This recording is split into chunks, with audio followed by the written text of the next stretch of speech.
Hai, kembali lagi channel gua Halim Uctik. Kali ini gua akan menceritakan sebuah kisah horor yang berjudul Sumur di Belakang Dapur.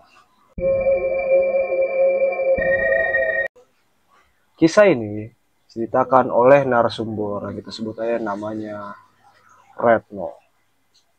Dia berusia 21 tahun saat itu. Oke, gak usah lama-lama. Stop, kalian senyum. Mari kita dengarkan kisahnya. Namaku Retno. Aku dibesarkan di sebuah desa kecil di lereng Gunung Slamet, Purwokerto. Tahun 2013, aku kembali ke rumah orang tuaku setelah 6 tahun merantau di Bandung. Ayah sudah meninggal dan ibu tinggal sendirian di rumah tua kami yang dindingnya dari kayu dan atap seng yang sudah berkarat. Sore itu aku tiba. Angin di pegunungan sejuk, tapi entah kenapa saat melangkah ke dalam rumah, aku merasa hawa yang berbeda. Seperti dingin menusuk tulang, tapi bukan dari udara, lebih dari tanah. Aku melihat ibu sedang menyalakan api untuk memasak di dapur belakang. Dapur itu masih tradisional, pakai tungku tanah, liat, dan kayu bakar. Tapi satu hal yang langsung menarik perhatianku, yaitu sumur tua di samping dapur. Sumur itu dulunya ditutup, bahkan sudah tak lama digunakan. Tapi sekarang penutup kayu yang dulu menutupi mulutnya sudah dilepas. Tali timba baru terpasang dan ember hitam tergantung meneteskan air. Aku bertanya pada ibu, "Bu, sumur ini kok dibuka lagi?" Ibu hanya menjawab pendek, "Sumur ini airnya kembali keluar. Jernih, sayang kalau dibuang." Aku merasa aneh, bukannya sumur itu pernah ditutup karena pernah ada anak kecil tercebur dan meninggal. Malam itu, aku tidur di kamar dan menghadap langsung ke dapur belakang. Jam menunjukkan pukul 01.15. Ketika aku terbangun, ada suara tap, tap, tap. Seperti suara kaki basah melangkah di lantai kayu. Aku pikir ibu ke dapur, tapi saat aku mengintip ke celah jendela tidak ada siapa-siapa. Tiba-tiba, ember di atas bergoyang sendiri. Tali timbanya bergerak naik perlahan, seperti ada yang menarik dari bawah. Aku menahan napas, dan saat ember itu tergantung sempurna, aku mendengar suara yang membuat darahku membeku. Ma, suara anak kecil. Tapi kami tidak punya anak kecil di rumah. Pagi harinya, aku menceritakan kejadian semalam kepada ibu, tapi reaksinya mengejutkan. "Sudah, jangan diganggu, biarin aja. Dia juga gak ganggu kita." Aku terdiam. Siapa dia? Ibu langsung diam, lanjutkan memasak. Tapi dari raut wajahnya, aku tahu dia menyembunyikan sesuatu. Aku kemudian mengunjungi rumah Bu Wati, tetangga tua yang sudah puluhan tahun tinggal di samping rumah kami. Bu Wati membisikkan sesuatu yang membuatku merinding. Sumur itu dulu ditutup karena ada anak kecil namanya Adit, umur 6 tahun yang tercebur. Tapi bukan cuma itu, ibu bilang Adit sering dipanggil oleh sesuatu dari dalam sumur. Dia sering ngelamun dan bilang mau main sama teman di bawah. Berapa hari kemudian, dia hilang. Ketemunya di dasar sumur sudah meninggal. Malam kedua, aku tak bisa tidur. Pukul menunjukkan 02.00 dini hari. Aku mendengar suara yang sama lagi, tap, tap.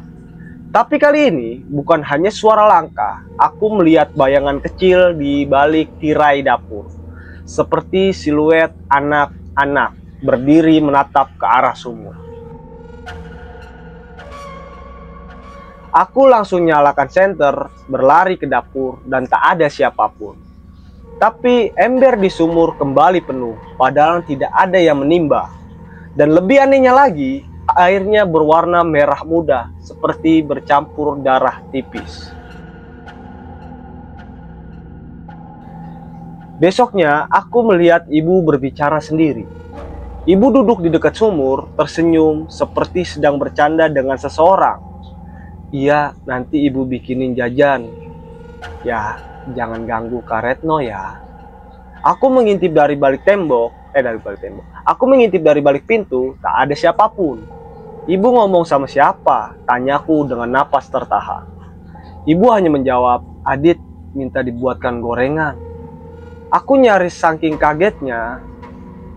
jatuh saking kagetnya. Nama itu Adit, anak yang jatuh ke sumur itu. Ibu noleh pelan, matanya kosong. Dia nggak pernah pergi, dia cuma main. Aku berniat menutup sumur itu pada malam itu. Aku berniat menutup sumur itu malam itu juga. Dengan papan dan palu, aku berjalan ke dapur. Tapi saat mendengar suhu udara mendadak turun drastis, aku memalu penutup papan dengan tangan gemeter. Tiba-tiba, dor! Sebuah hantaman dari dalam sumur membuat papan terpental. Lalu dari dalam sumur muncul tangan kecil pucat mencengkeram bibir sumur, lalu kepala. Wajah anak kecil dengan mata hitam legam dan senyum lebar muncul pelan-pelan. Tubuhnya basah dan penuh lumpur. Aku mau main sama kakak. Aku membeku. Anak itu merangkak keluar, tapi tak seperti anak biasa.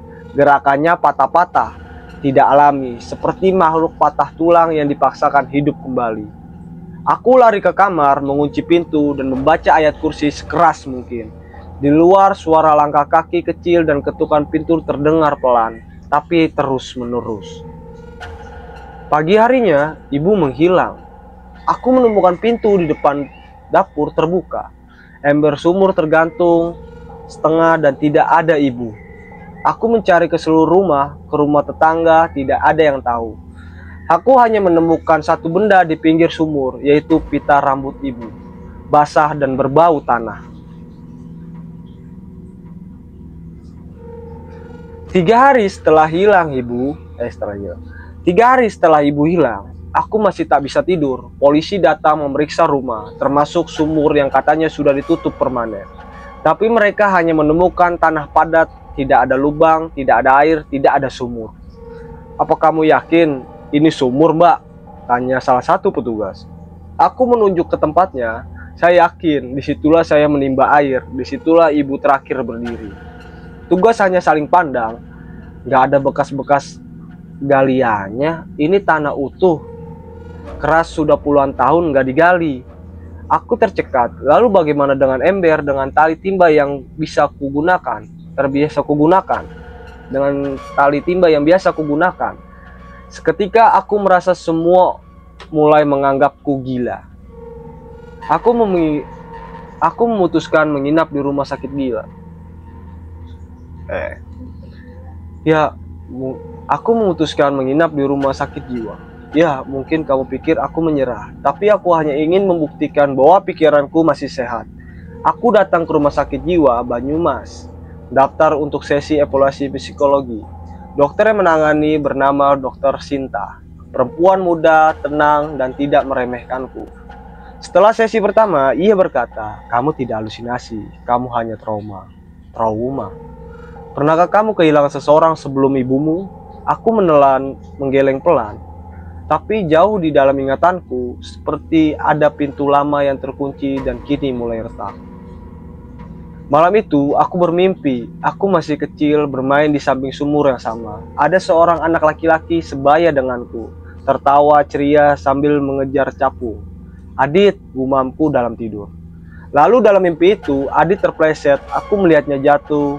Aku berlari, berteriak, ibu, Adit jatuh, tolong. Tapi dalam mimpi itu, ibu hanya berdiri diam, wajahnya dingin. Dan aku tak pernah cerita pada siapapun. Aku terbangun dalam penuh. Dadaku sesak, tiba-tiba semuanya mulai masuk akal. Adit bukan anak orang lain, Adit adalah adikku. Dan akulah yang membiarkannya jatuh ke dalam sumur. Keesokan harinya aku mengunjungi Pak Lurah. Dengan tangan gemetar, aku tanya, Pak, apakah saya punya adik? Pak Lurah terlihat kaget, lalu perlahan mengangguk. Namanya Adit. Kalian berpaut 4 tahun, tapi waktu dia hilang, kamu jadi pendiam. Ibu kamu juga berubah. Sejak itu tidak ada yang pernah menyebut Adit lagi. Aku meneteskan air mata. Kenapa saya bisa lupa? Trauma bisa bikin otak menutup rapat kejadian buruk, tapi kadang arwah tak lupa. Mereka menunggu seseorang membuka pintunya lagi. Aku kembali ke rumah tua malam itu. Aku duduk di tempat dulu sumur berada. Tanahnya kering, tapi saat aku menunduk, aku melihat sesuatu yang menyembul dari tanah. Menyembul apa guys? Menyembul dari dalam tanah. Kain putih seperti daster ibu. Aku menggali pakai tangan, makin dalam, makin basah, dan makin berbau anyir. Aku terus menggali hingga menemukan benda seperti boneka kain yang membusuk. Dan di bawahnya sebuah kotak kayu kecil. Aku buka dengan tangan gemetar. Dan di dalamnya ada pita rambut milik ibu. Sebuah kalung kecil dan foto lama. Di foto itu aku masih kecil berdiri bersama anak laki-laki dan ibu. Wajahnya tersenyum, tapi wajah anak itu disobek. Di dalam kotak itu juga ada selembar kertas bertulisan tangan. Retno sayang, maafkan ibu. Ibu harus menyembunyikan Adit dari ingatanmu. Karena kamu menangis setiap malam. Karena kamu tidak makan.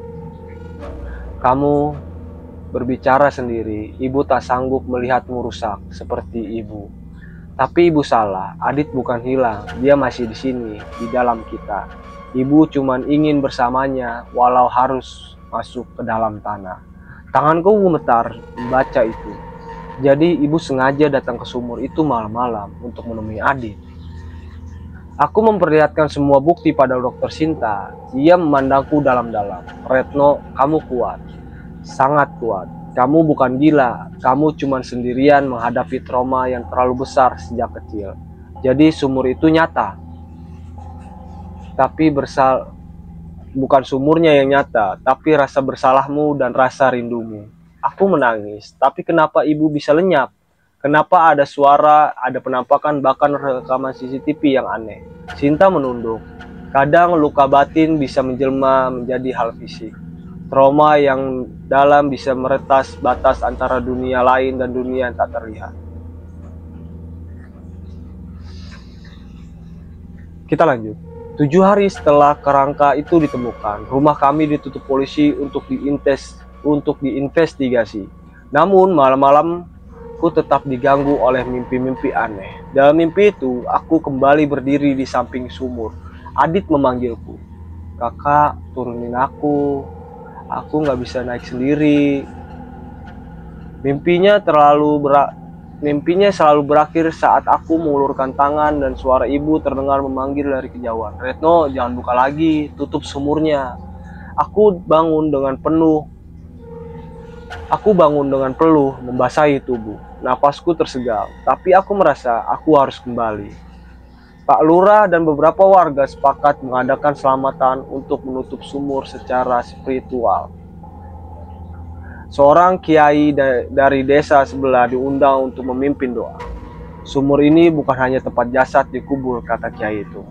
Ini tempat dendam dan kenangan menempel. Bila tidak tutup dengan benar, akan terus memanggil. Sebelum prosesi, aku duduk sendirian di pinggir sumur. Dalam benakku hanya satu pertanyaan, kenapa aku masih merasa bersalah? Padahal semua ini bukan salahku. Dan detik-detik itulah aku mendengar suara itu lagi. Kak, ayo ikut. Aku menoleh dan berdiri sosok anak kecil di bawah pohon mangga. Mengenakan baju putih kotor, rambutnya basah, dan mata besar kosong menatapku. Malam sebelum sumur ditutup secara permanen, aku memutuskan menginap sekali lagi di rumah tua. Aku tahu itu beresiko, tapi ada perasaan di hatiku yang belum selesai. Tengah malam, aku bangun tanpa sadar, kakiku bergerak sendiri. Aku berjalan ke dapur yang sekarang sudah beralaskan semen, tapi masih menyisakan bekas lingkaran tanah tempat sumur dulu berdiri. Tiba-tiba, aku merasa tanah itu lunak. Tanganku terulur menggali perlahan dengan kuku dan jemari.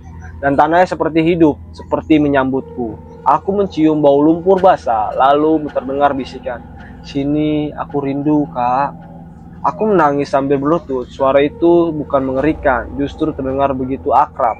Dan untuk pertama kalinya aku menjawab, "Adit, maafin kakak." Besoknya aku menemui kembali dokter Sinta. Kali ini bukan untuk diagnosa, tapi untuk menceritakan semuanya.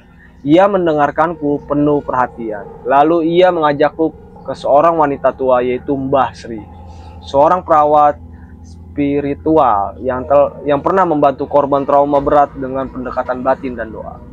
Di rumah kayunya yang penuh dupa, Mbah Sri menatapku lama, lalu berkata, "Anak itu tidak ingin balas dendam, tapi dia terjebak. Karena sejak dulu kamu tidak pernah mengakui kehilangannya. Sekarang kamu sudah tahu, sudah ingat, tapi masih ada satu hal." Aku menatap Mbah Sri dengan napas tertahan. "Arwahnya tidak bisa pergi kalau hatimu masih menolak untuk melepaskan ibumu juga." Malam itu dilakukan doa bersama di rumah tua. Dupa dibakar, air bunga disiapkan, dan lingkaran doa dibentuk di sekitar lokasi timur. Mbah Sri menabur garam dan meletakkan foto ibu dan Adit di tengah lingkaran. Doa mengalur, ayat-ayat mengalir, dan tiba-tiba lampu padam. Semua lilin padam serentak. Lalu terdengar suara anak kecil di lantai kayu. Tap, tap, tap. Dan dari sudut dapur perlahan muncul sosok kecil memeluk lututnya menangis pelan, yaitu Adit. Lalu muncul sosok perempuan tua di belakangnya, rambut panjang, wajah seduh, itu ibu. Aku tak bisa menahan nangis, aku berlutut memanggil, "Bu, Dit, maafkan aku." Ibu tersenyum pelan lalu berkata, "Sudah saatnya kamu hidup. Nah, kami tidak akan kemana-mana, kami cuma menunggu kamu mengingat." Adit memelukku, rasanya hangat. Lalu keduanya memudar seperti kabut yang disapu cahaya lagi. Kita punya plot twistnya, guys. Seminggu setelah ritual aku bersih-bersih rumah untuk terakhir kali di balik lemari dapur, aku menemukan album foto tua tertulis keluarga Retno 1999. Saat kubuka, ada satu foto yang membuat jantungku berhenti. Aku berdiri memeluk Adit. Di belakang kami berdiri ibu dan seorang laki-laki, yaitu ayah. Tapi wajah pria itu bukan wajah ayahku. Di foto itu tertulis Retno, Adit, dan Pak Hashim, keluarga panti asuhan Sinar Harapan. Aku tercekat, panti asuhan. Aku membuka akte lahir lama. Di situ tertulis nama ibu Sri Absasi, pengasuh panti, dan nama ayah tidak diketahui. Aku langsung paham, selama ini ibu bukan ibu kandungku, dan Adit mungkin juga bukan ibu adik kandungku, tapi sejak kecil kami tinggal di panti bersama. Dan karena satu kecelakaan, suara kenangan itu ditutup dengan kebohongan agar tidak ada harapan. Kini rumah itu telah dijual, sumur telah tutup, aku tinggal di kota menjalani hidup baru sebagai guru sekolah dasar. Tapi tiap malam sebelum tidur, aku selalu berdoa untuk adik, untuk ibu. Terima kasih sudah mengingatkanku bahwa cinta meski bukan dari darah tetap bisa mengisahkan luka dalam. Dan kadang di tengah mimpi aku melihat Adit berdiri sambil tersenyum. "Kakak, jangan lupa aku ya." "Tidak, Dik, kakak gak lupa." Oke, selesai. Oke, gitu aja cerita kali ini. Terima kasih, jangan lupa like dan subscribe untuk kisah horor lainnya.